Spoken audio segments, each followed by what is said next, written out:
మనం ఈ స్వచ్ఛంద స్వర్ణాంధ్ర కార్యక్రమంలో పార్ట్గా సో దిస్ థర్డ్ మంత్ మనం జనవరి మార్చ్ నుంచి స్టార్ట్ చేసాము. మార్చ్ ఫిబ్రవరి నుంచి April May this fourth month I think. So ఈ ఫోర్త్ మంత్ యొక్క థీమ్ ఈ వేస్ట్ డిస్పోజల్. సో ఇది ఇప్పుడు ఆల్రెడీ ఎమ్మెల్యే గారు చెప్పినట్టుగా సో పాస్ట్ 10 సంవత్సరాల నుంచి మనం ఎలక్ట్రానిక్స్ వాడకం అనేది చాలా పెరిగింది. ఇదివరకు హార్డ్లీ సంవత్సరానికి 1-2 ఎలక్ట్రానిక్ వస్తువులు కొనేవాళ్ళం. ఇప్పుడు ప్రతి నెల మినిమం ఒక 2-3 వస్తువులు కొంటున్నాము. దాన్ని రిపేర్ చేయించుకోవడం కూడా తగ్గింది. ఏదైనా పాడైతే ఇమ్మీడియట్గా కొత్త వస్తువు కొంటున్నాం. సో రిపేర్ చేసి దాన్ని మళ్ళీ రీయూజ్ చేసి చాలా తగ్గిపోయింది. సో దీనివల్ల ఈ వేస్ట్ అనేది చాలా పేరుకుపోతుంది. సో అక్యుములేషన్ అనేది పాస్ట్ 10 years నుంచి ఎక్కువ అవుతుంది. సో దీన్ని ప్రాపర్గా సైంటిఫిక్గా డిస్పోజ్ చేయకపోతే చాలా హార్మ్ఫుల్ గ్యాసెస్ రిలీజ్ అవుతాయి. దాన్ని ప్రాసెస్ చేయడానికి సపరేట్ పద్ధతులు ఉన్నాయి. సో దాన్ని నార్మల్గా మనం wet waste, dry waste treat చేసినట్టుగా, ప్రాసెస్ చేసినట్టుగా చేయకూడదు. సో దాన్ని కొంచెం సపరేట్గా డీల్ చేయాలి.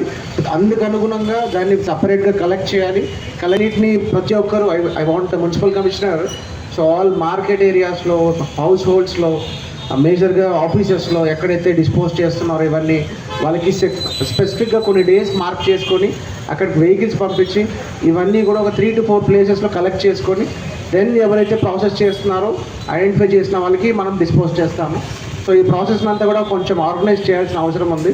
సో దీన్ని అందరి ప్రజల్లోకి తీసుకెళ్ళి ప్రాపర్గా ఈ ప్రాసెస్ని అంతా కూడా అర్థం చేసుకొని ప్రాపర్ యూటిలైజ్ చేసుకోవాలి.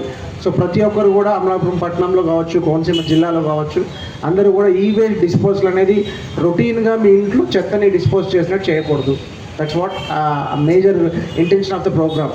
సో దానికి సపరేట్గా మీకు ఒక టైం కేటాయించి ఒక వెహికల్ వస్తుంది, దాంట్లో డిస్పోజ్ చేయండి. సదర్ సైంటిఫిక్గా డిస్పోజ్ చేయొచ్చు. ఈ అవేర్నెస్ క్రియేట్ చేయడానికే ఈ వెన్యూ యూజ్ చేయి. ఇంకా expect all of you students ఉన్నారు, మీరు అందరికీ కూడా ఒకసారి జస్ట్ డిస్కస్ చేయండి. సో మీరు పాస్ట్ 10 yearsలో ఎలా ఫర్ ఎగ్జాంపుల్ మొబైల్స్ తీసుకోండి, ప్రతి ఇయర్ కొత్త మొబైల్ తీసుకుంటున్నారు. సో పాత మొబైల్స్ అన్నీ కూడా ఇంట్లో అలా జరిగింది. సో ఇప్పుడు రైట్ నౌ ఈ waste disposal is major issue. ఈ waste disposal is very crucial coming డేస్లో.